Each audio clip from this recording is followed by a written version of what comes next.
Well, I appreciate you coming to do this. Yeah, of course.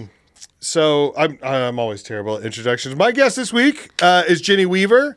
Hello. You are kind of, I was going to say bi-coastal, but we're definitely two Midwest cities. No coast to be found. Yeah. You are bi-city, I guess. Yeah. You're kind of splitting your time between Chicago and St. Louis. Yeah. I call myself a floater. A floater? I'm one of those things you see in your eye. I like that. You need to go to the doctor. yeah. If you see me, you should run to the doctor. Yeah. Call your optometrist quick. No, but how long have you been doing comedy for? I started, technically, my freshman year of college, I took a class, like a stand-up class, and my final was going to get to be a performance at Laugh Factory. I went to college in Chicago, so we were going to get to do like a student showcase at Laugh Factory on like a Monday night, nothing crazy. And then like the last class before that show, we got feedback from like comics that came and visited our class, and they were so harsh with their feedback that I was like, oh no, I don't want to do this. And then the day of our show, it got canceled because of COVID. And then I didn't do comedy for like 3 years. So I did like one open mic, took this class, didn't do anything, didn't write, didn't do anything for like 3 years. And then the very end of college, which was like spring of 2023, I took the second stand-up class. And I was like, if I want to do it, I got to get over like getting my feelings hurt. So I just did it. And then we got to do our showcase for that class. And then that summer of 2023, I started like trying to actually consistently hit up mics and kind of get into it. I didn't get booked, like officially booked in my first show until February of 2024. Oh, nice. So it was... That's pretty quick. Right? Yeah. Well, Chicago, I feel like, has a little bit of a faster timeline because there's more opportunity. I feel like in St. Louis, maybe it takes longer to get booked in shows because there's not as many of them here. I think everything in St. Louis takes a little bit longer than... But it is what it is. And... whatever. We're not going to get into that. I have thoughts. we were talking about that while we were getting coffee. Like, and then this place. It's different. Going from one city to another, you learn each city has its quirks. It is weird because I felt the same way when I went to Nashville. Where I'm like, okay, I know how to do stand-up, but I don't know how to operate this city. It was different. Yeah, Nashville reminded me of like... the type of humor and the vibes of St. Louis, but with kind of like the scene culture of Chicago in a way. Okay. It had like Chicago's scene, but with St. Louis's like humor. Okay. That's kind of how I describe Nashville. That's interesting. I haven't spent enough time in Chicago to really know that one either. Yeah. But it's like every time I go to a new city for comedy, I'm like, okay, so this is how you guys do it down here. Huh? All right. Do you ever, I don't know if this is just showing how insecure I am, but do you ever, like, when you go to a new city, you're like, I'm a fraud. They're not going to like it here. I'm only funny in this one city. I do that at I do it at clubs I've been booked at 100 times. Every time I walk into the Funny Bone, I'm like, I'm a fraud. I'm a fake. They're going to hate me. When I first moved back here a couple months ago and I was going to the Funny Bone mic for the first time, I was like so nervous. I was like, what if I'm only funny in Chicago and like all these people in St. Louis know each other and I'm the new kid? And I was like hiding in the bathroom until my set because I was like so nervous. I just had this conversation. I got to work with Sean Donnelly like 2 weeks ago. Nice. He was like, dude, you got to come out to New York. I'll help you get some spots. Come hang out. And I was like, oh, thanks, man. I love that. That's so nice of you. But I don't know. I don't think I'm New York funny. And he was like, what are you talking about? I'm like, I'm just Midwest dad, I got dad jokes and I talk about being married and stuff like that. I'm not hip and edgy and cool. And he's like, shut up. He was just like, you're an idiot. He's like, you're a good joke writer. You're funny. Just come. Yeah. He's like, they would enjoy it. It would be a break from the monotony of the constant New York. Yeah. The state of the world kind of. And I felt that way when I went to Austin. I did feel like I had a bunch of fun shows that I got to do, but I definitely felt like everybody was just like wanting me to be like edgy and dark and cool. And I was you know, I'm just a jolly guy. Yeah, hey guys, you guys like Walmart? So I don't know. But I don't. Nashville was one of those cities where like it's crazy because everyone I met was super nice. Yeah. They're all super friendly. Everyone I've met in Nashville, I truly have nothing bad to say. Yeah. I haven't met a single comic in Nashville that I was like, well, this guy's a jerk. They're genuinely also They're nice. genuinely like really cool, but I still feel like I'm like, I don't know. I still feel weird here. Like I feel like the new kid at high school. Yeah, a little bit. It's like, you know, like I don't know if you ever felt that where like you walk into like the cafeteria and you're just like looking around at all the tables and you're like, you're like, where do I sit? Yeah, I don't know if I can sit at feel. any of these places. Hey, you know, and then it's like, it's weird because it's like you meet somebody one time and then you cling to them. Yeah, you're like, hey, you're my only friend. So, and they're like, we're not even really friends. And you're like, I'm aware. But it's either I talk to you or I sit in the corner of my phone. Yeah, this is weird. I feel like I did that with you and Clay when I first moved here, and Andres and Sarah Joe. There's a couple people who I was like, I met, and I was like, okay. And every time I showed up and I saw you guys, I was like, I was like, let me book it over. I was like, let me go stand by those guys. I get that. Yeah, I did the same thing when I started because JC Sabala was at my very first ever open mic that I went to. And so anytime I'd see him, I'd be like, you. Okay. I need you to feel like I belong. Him and Ronaldo, which is a pretty good pick. Good group, good pair. Yeah, exactly. Especially now because he's Kill Tony famous or whatever. And, that's crazy. Yeah. And it's like, how do you know Ronaldo? It's like, we both started telling jokes around the same time and became... So, you know, we're lifelong friends forever now. Same freshman class. That's what you call it. Yeah, exactly. Same freshman class. Yeah, that's so weird that you said that because I say that all the time. Yeah. But it is true. Like the people you come up with, you just have a special little... Because you were there at each other's like really bad, non-coherent first 5 minutes. And I stayed with Ronaldo when I went to Austin, and one night we stayed up till like 3 a.m. and I'm like, do you remember that bit you used to have about blah, blah, blah, blah, blah? And he's like, shut up, man. Shut up. And then he's like, oh, yeah? Well, what about you, Mr. Blah, blah, blah, blah. And I was like, no. We don't need to talk about that. It would be the worst show ever, but I've always said I want to produce a show where everyone has to, like, do their first type 5 they ever wrote. But now. Yeah. But the audience knows it's everyone's first set, and it'll be bad. Have you ever done Wild Card before? Yeah. I did a guest spot once. There's a card where I forget which one it is, but it's like do a bit from your first year in comedy. Yeah, I remember. And that's so weird because you pull it out and you're like, oh, okay, what do I remember? And like you try to do it and you're like, I don't really remember this, but I kind of do. Let me just try. And also, it was a terrible joke. Yeah, just objectively horrible. Yeah. So it's so embarrassing. But I feel. Yeah. I pulled the card where they're like, be very like animated, and I'm a very not physical person on stage. Me either. And so I was just like telling my joke, but I was just doing this the whole time, and I was like, this doesn't match what I'm saying at all. I found that out. I found out that I'm super unanimated because I set up a camera one time to record a show. And I told the other comics, like, hey, I'll record your set. I'll get it to you. And I was setting it up, and I zoomed in really far. And it was great because I don't ever really move that much. I just kind of stand and project. Like, I turn my head. But other than that, I'm pretty much stationary. And the other two guys are like, they pace. Yeah. And so it's like their set was like, they were like, they're in frame, out of frame, in frame, out of frame, like that back and forth. And I was like, oh, sorry, guys. Sorry, guys. Yeah, whoops. I can get you the audio if you'd like. That is so true. Like, I feel like when I go on stage to start a set, when I grab the mic and I move the stand, whatever position my feet are planted in, until I grab the stand and put the mic back on it, my feet are in that position. I am not lifting my feet off the ground at any point. No. Yeah, I'm the same way.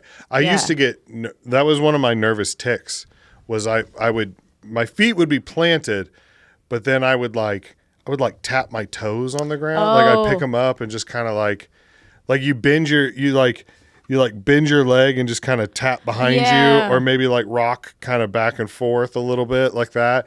And I realized like after watching that, I'm like, Oh, that's really distracting. Because if I'm just sitting here talking to you like this, kind of like just Yeah. you're like I'm a little uneasy. he's very uncomfortable. It's like Yeah.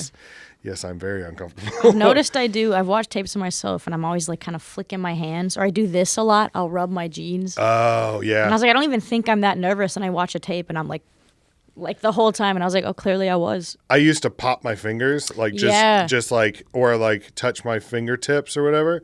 And then I realized like, oh, people can see me doing that. So I started putting my hand behind my back and doing it. I started doing that. And then it was like, oh, now he looks like now people are like, oh, you're doing like a Shane Gillis thing. He's And I'm like, meddling. no, I don't. Okay. I do the Shane Gillis to prevent myself from nervous fidgeting. I go, two hands on the mic. Yeah, you just like making faces, then arm behind the back like a general or something. You're like, oh, okay, all right, stop it, stop picking up mannerisms. Something about just letting your hand dangle at your side is like, it feels the most unnatural thing when you know people are looking at you. It reminds me so much of you remember Talladega Nights with Ricky Bobby or whatever, and he was getting interviewed that one time. He was like, I really don't know what to do with my hands right now. Like that. And he starts like covering the mic like this. Like, stop. Just put your hands down. And he just keeps like bringing them. He just slowly keeps bringing them back. That's what it's like on stage. You're like, I just have this dead weight appendage. Oh, and how do I do it? And if I move it any way, people are like, oh, well, you're doing an impression of. You're like, I'm just nervous. I'm just nervous. Excited to be here. I'm just really happy. Like, I hope you guys are enjoying this. I just care too much. Yeah. I just cared too much. That's so funny. So for those of you joining us for the first time, anytime, the whole idea behind this podcast is anytime somebody says something is the best, it's just their opinion. There's no way to prove it right or wrong. There's no science. Yeah. It's just, just a fun little thing. So I thought I would sit down with some people, ask them the best questions, and maybe we agree, maybe we don't. Usually it's fun to have like a little debate or argument, whatever. I got some hot takes. You got some hot takes? Good. Well, that's why we're here. No, and then I've got the questions that'll pop up on the screen. They usually have some pictures related to them. Okay. You don't have to pick whatever is on the pictures. It's just there to kind of like spark the imagination.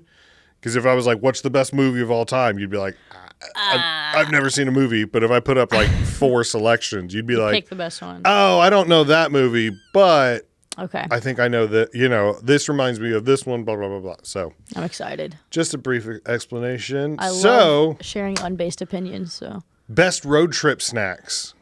Ooh.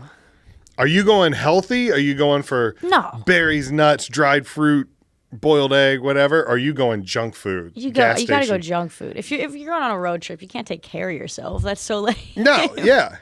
The problem is, as a comedian, your life's a road trip. So, yeah, that's true. Like at some point, you do have to be like, okay, I don't think I need to eat buffalo chicken rollers from QT 6 times in a week. I will say I'm a bit of a messy eater, and I don't like the car getting messy. So I'm not a huge snacker. I'm a stop and eat a big meal. Oh, really? And then plow on kind of person. That's interesting. Okay, so where's your go-to stop? Oh, it depends. I love like a bad diner, depending on what time of day. Oh, yeah. Just like some awful local diner. Yeah. Awful in like a good way, not like bad. Oh, food, yeah. No, I know. 100%. Like grudgy. There's one in the middle of Missouri. It's like Route 66 Diner. It's pretty close to Springfield, I think. Something like that. Oh, it's the perfect grimy. I think it's open 24 hours. Like you just go in and you're going to get like a mediocre waffle and some breakfast food. It's the best. Oh, yeah. Like a biker bar, but at 9 a.m. Yes. Yeah. Yes. It's like the perfect, and your stomach's going to hurt in an hour. But I'm with that. But that's what you signed up for. See, I'm not a huge fan of like Waffle House.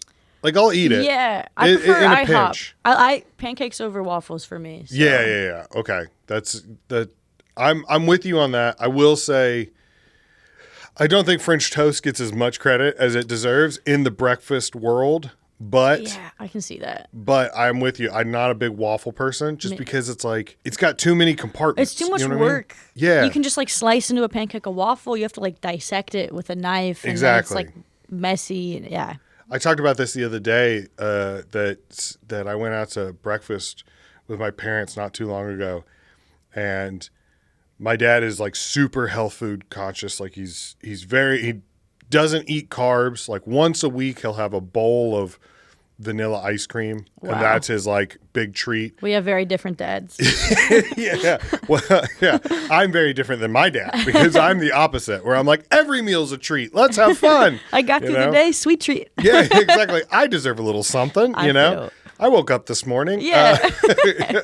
But he was like, can we get a stack of pancakes just for like the table and we'll all split it?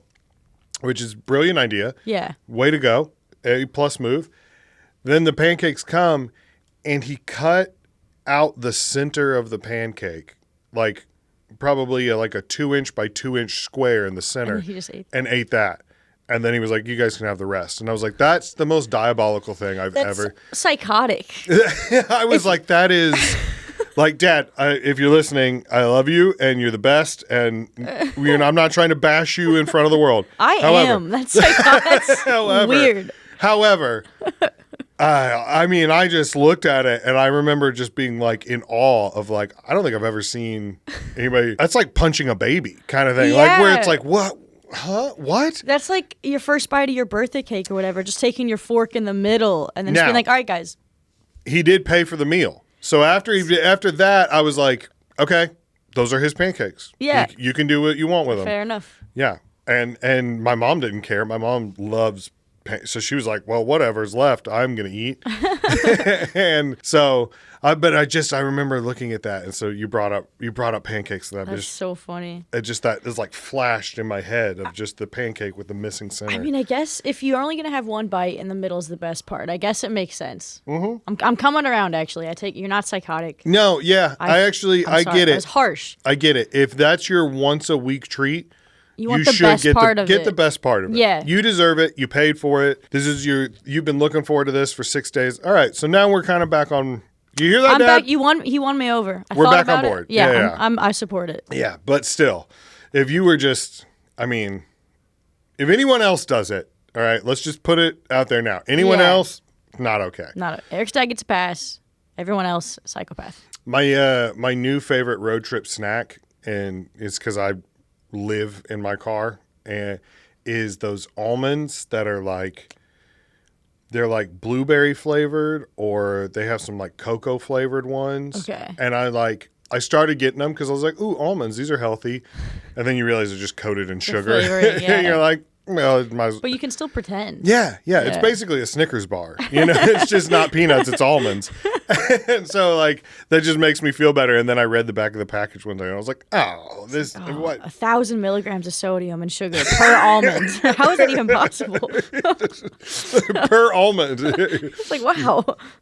One little sleeve has 17 months worth of sodium and sugar. And you're like, God, that's it for the year. I pack it up. all right, I mean, well. I'm on the IV. Why rest are of my ankles 2025. swollen? Yeah. This is strange. I'm turning blue all this. You turn into the girl from Willy Wonka and the Yeah, Chocolate. You're just Violet. like, yeah. All right. Best Avatar: The Last Airbender power. Oh, hold on. So okay, if you were gonna be a bender, who are you going with? Are you gonna go with air, water, earth, fire? This is like normally anything I'm like a huge fan of. I can shoot from the hip and I have like one or two things. Yes. This is the only thing in existence where I genuinely am like, I all for have their arguments. As a kid, I was obsessed with Toph and really wanted to be an earthbender. As you should be. Yeah. Grew up a lot on the water, love water. I'm deathly afraid of fire, so maybe not. But I think objectively airbending would be the best. If you could fly. Also, if you were in danger, sucking the oxygen out of the room, like it's unmatched. Oh, it is. It's completely unmatched. Aang has the most fun. He does have the most fun, and I go back and forth because I think realistically, if I was born with bending powers, I'm a big dude. It would be Earth. Yeah. You know what I mean? It'd be funny for you to be an airbender, though. It would be. It'd be I'm the cool. only one with the wooden kite that doesn't fly. I just fall, like, no matter how much bending I do. They're like, yeah, man, I don't know. You you might want to go to Ba Sing Se because you're not cutting it in the air temple. So but funny. like, I don't know. I with earthbending, as soon as I found out that like that included like metal bending, I was like, okay, Yeah. well now it's top notch. As a kid watching Toph bend metal for the first time, I was like, whoa. Like that was the first time I lost my mind over a show. Oh yeah. Yeah. But then when I also found out that firebending meant lightning, I was like, who doesn't want to shoot lightning out of their fingertips? Because if you mess it up, it gets in your heart, remember? Yeah. That's dangerous. I know. It's cool. I know. It's cool, but there's a reason you can't get lightning in a bottle. You're the bottle. You're the bottle. Yeah. I don't know. I don't know. Waterbending would be so They're sick, all cool. I mean, who doesn't want to fly? With waterbending, you've got healing, but you've also got you can manipulate blood or whatever. Just go and kill win a people. surfing contest. Yeah. Oh yeah, bloodbending. right. Yeah. And then earth that's like Earth is so sand cool. and metal and lava is like that. Well, that's cool too. The range of Earth is It's pretty incredible. Earth's pretty broad. But then also, there's a reason why fire took over because Yeah. kind of It's the fire. best. Kind of the best. fire. I mean, Yeah. Oh. you Genuinely, you It's- can't. You really can't pick. I would not want to be Sokka. I don't know. I I feel s- kind of am jealous of Sokka. Really? Because I don't know. I kind of respected him for. It's like, yeah, he's the only one of the main cast without powers. Yeah. But he still kind of holds his own. That's and he's like, all true. right, well, I got to figure this out. He has his whole journey with becoming a swordsman. And Yeah, from the boomerang to the sword. Boomerang. Yeah. Yeah. But if bending was real, and it seems like half or a quarter of the population can bend, and you can't, you'd be Yeah. devastated. Oh, heartbroken. Devastated. It'd be bad Heartbroken. enough if you're like, oh, I wish I was a waterbender, but I got fire. But like, if you got nothing, and then like your friend one day they were like, oh, I could control rocks, you'd be like crushed. Yeah. Oh, can you imagine having no powers and then your best friend's the Avatar and he has all the powers? I'd be like, all right, dude, come on, man. Show off. Yeah. Yeah. All right. Fine. Whatever. That would suck. Yeah.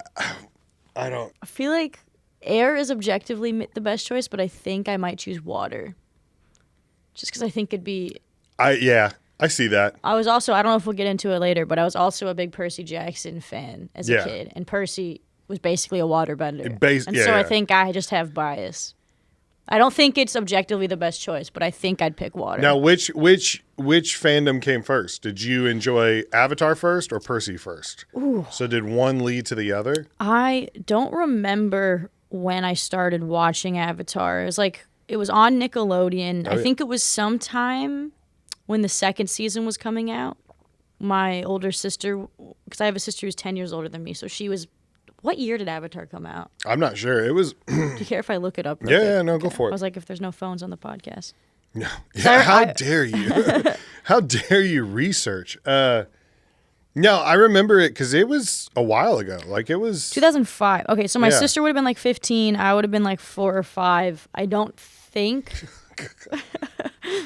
I was 15. Okay, you're my sister's age. All right, yeah. Yeah, it's not old. It's just one of those things where, like, as long as I can remember, I've just known what it was. Yeah.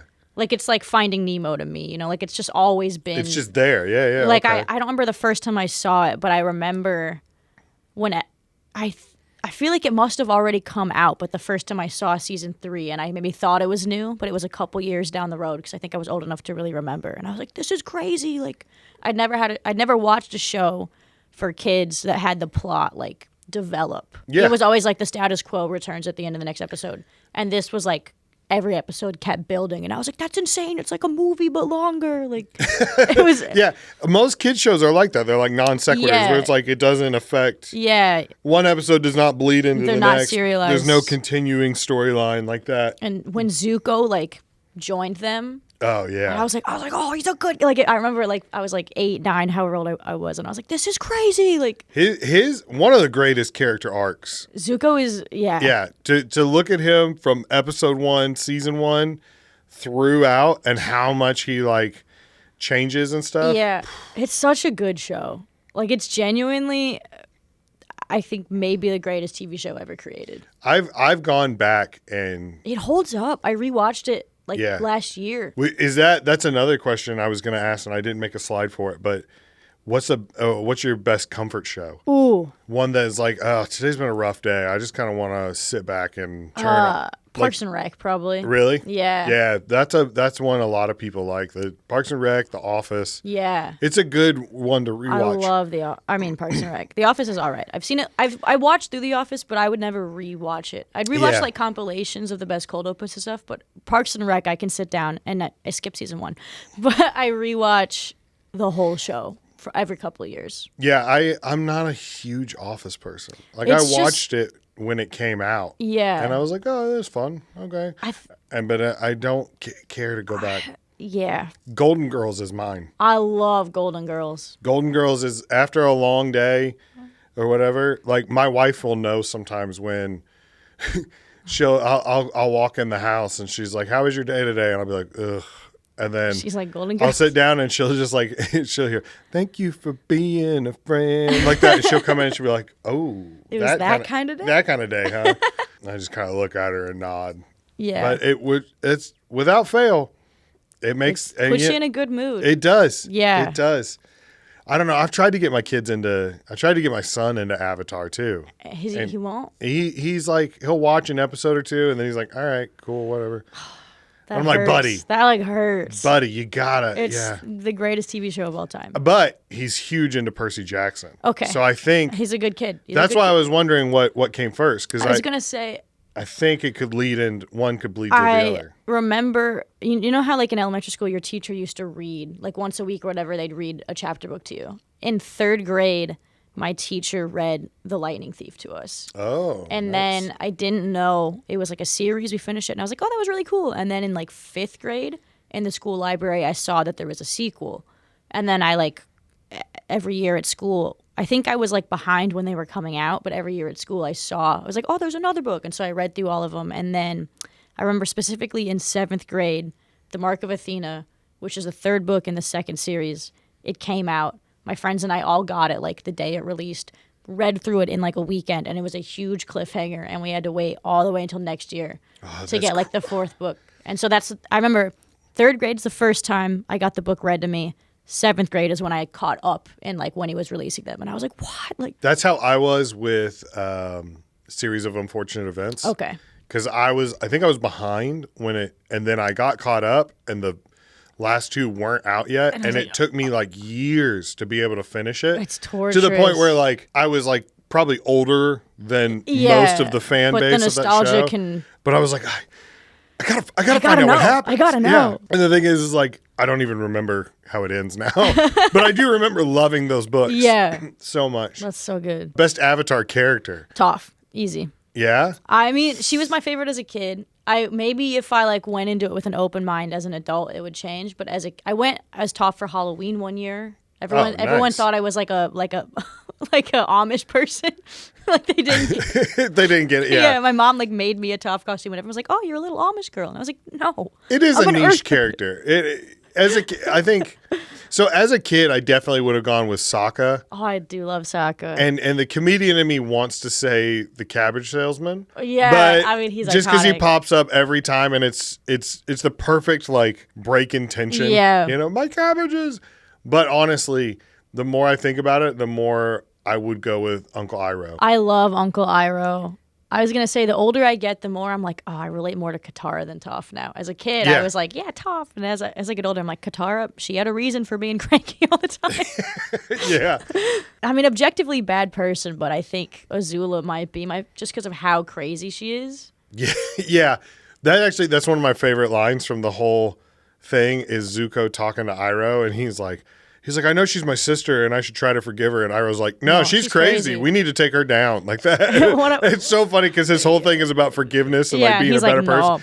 No, there's no helping this one. We need to, she's dangerous. I have one of my favorite lines of hers is when she goes, my own mother thought I was a monster. She was right, of course, but it still hurt. It's like she's self-aware psychopath. So funny, yeah. Yeah, I love her. Oh, Boomy. Yeah. Jet. Suki. Jet. Jet had one of the it took me forever to realize. Spoiler alert. Spoiler for a 10-year-old, 20-year-old TV show. Spoiler for a 20-year-old cartoon. All right. But when I realized that he died, I was like, I didn't get it as a kid I didn't get it either until I watched the play episode. Yeah. Oh, yeah. That's right. Because they do that like, episode. Did Jet just die? And they were like, unclear. Yeah, it's unclear like that. But yeah, you go back and watch it. He's dead. He's super dead. Yeah. As a kid, I never liked Jet, and then I rewatched the show as I got older, and I was like, oh, like he was just a misguided. He's just trying. Yeah, he was just a misguided rebel. I don't know. Did you watch the live action thing they remade? Unfortunately, the one on Netflix. Yeah. I didn't think it was all that bad. I don't know. I tried to go. The movie they made was terrible. As a kid, the Percy Jackson movie and the Avatar: The Last Airbender movie came out the same year, and I was like 9 or 10, and I was just ruined your whole. I was so excited. I was like, they're making these two things that I love into movies, and then seeing both those movies being as awful as they were, my like faith in cinema crumbled as a child. Like, thanks a lot, M. Night Shyamalan. Yeah, literally. No, I went and watched the live action version, and I was like, it was pretty good. It's not as good because it's like, okay, so the season, Avatar, it had what, like 20 episodes per season, and the live action has 8, and so it's like you're gonna lose some stuff. I think they lost a lot of the like tone that made it special. Right. The performances, no offense to those children, but the voice actors. Get better. Okay? Quit ruining our childhood with your. Literally, quit making money for your family. Yeah, exactly. Like, quit come putting on. food on the table. Let me have my childhood. That's so funny. It's like you just want Meryl Streep to be like. Yeah, I want her to be Aang. Yeah. She would do it. She has she the would range. be great. She has the range. All of a sudden she shaves her head. She's got an arrow and stuff like that. Go Meryl. Yeah. Who played Sokka? John Travolta. It was crazy. Crazy moment. Yeah. Cabbage Man's Martin Short. William Dafoe is Zuko. Yeah. I'd watch that. I mean, he'd be terrifying. But I'd watch it. It'd be great. Yeah. It'd be sick. Okay. Best dual wielding Halo weapons. Okay. All right. Oh, I don't know. I didn't dual wield. You didn't. You weren't a big dual wielder. So you said you're into Halo. Yeah, right? I mostly just did like Griffball and Infection, and like we'd make our own weird obstacle course thingies in Halo Forge. I didn't really do a lot of Slayer. Oh, really? To be honest with you, but I didn't even think about that. I never really did any of the other ones, and I only did the not real game part in their campaign. Obviously, the Reach campaign campaign is like one of the greatest things to exist. I like it as in the campaign. In the campaign, obviously the campaign. Yeah, you can't not do the campaign. Yeah. I don't know. What all? Maybe just twin needlers. That's basic, but like. Yeah, well, it depends. I mean, it just depends on the game because like they would change them so much. Like in the first game and Halo 2, the needlers were insane. Yeah, like they were unstoppable. But then by Halo 3, it really wasn't. They like really like nerfed it down. Yeah, which I was so mad about because I was like, this was my go-to. I remember I only really watched my older brother play the first 3. And then I got my own Xbox account when around the time Reach came out. So I really only got into Reach and then Infinite recently. So I guess I maybe misled you when I said I was a big Halo fan. No, that's fine. It's we recently bought the Master Chief Collection. Me too. Because you can get like 5 games for $6 or something. Yeah, it's insane. And my son and I started playing, and we went through 1, 2. I think 3 and cool. ODST. That's cool. And we still have Reach and Halo 4. You're going to take a 10-year-old through Reach? Yeah. I turned out fine. It'll be good. That's so funny. You're like, oh, that's your parenting style. Okay, cool. Fun. Yeah, I'm sure you won't be, traumatized forever. But whatever. That was the first time I ever played a game where I was like, oh, I'm supposed to lose. Yeah. Like, I remember I kept dying. And I was like, I got to restart the mission. I keep dying. Like, this last mission is so hard. And then I got to a point where I was like, oh, I'm supposed to die. Oh no. This is the point. Yeah, because I kept dying. And then I would just, like, press start and quickly restart instead of watching the cutscene. So I was like, I died. And then finally my brother was like, just die and see what happens. And I saw the cutscene. I was like, oh, that's the end of the game? What? Which is crazy. I read somewhere that was Bungie's last Halo that they made. Yeah, and then it went so they to... purposely made it so it's like you die and this is the end of our journey with you, kind of thing. That's and crazy. Really, it gets me. Yeah. As a kid watching like the first cutscene where Kat gets... I just started replaying the campaign with my friend, and we just got to that point in the story where Kat gets like sniped. Oh yeah. And that's like... That's rough. Other than George, that's like the first time someone... That's like when you realize they're all going to go, I feel like. Because you lose one and you're like, oh, okay, like, you know, something had to happen. Then you lose a second and you're like... Usually in a game, there's always one main character that'll die just to add some like gravity to it. But when a second one goes, you're like, wait, what's going to happen? And then I forget who's third. Yeah, I don't remember. It's not Carter. I think it's Carter, maybe. Maybe. But you're like, what? Wait, what? Oh, we're going. Wait, what? One by one, we're going. Oh, no. Oh, no. Guys, we got to get together, right? We're starting to lose this thing. It's going bad. And then there's just June. He ran away. That was, oh, man. I get like goosebumps when I think about that campaign. I got to go back. I'm excited to play it with him. I think, I'm hoping, I don't know, I'm hoping he can handle it. Yeah. He was pretty cool about it. We did the first, I guess, 4 games so quickly that we took a break. Fair. And I tried to introduce him to Gears of War. Okay. I was like, this was a game I loved when I was a kid. And we played through the first like mission, and he's like, I can't play this. He's and like, I was like, I want more Halo. I got you. This was a mistake. I forgot how violent and graphic it is. I was like, I don't think, maybe when you're older. The first time I chainsawed somebody, I was like, I really don't remember it being like this. I apologize, buddy. I had when I played Call of Duty as a kid, my mom had the like graphic whatever turned off. Yeah. And then I got the games on PC as an adult and I played it and I was like, oh my God. Yeah. There's so much blood. Like what? Whoa. I don't remember it being like this.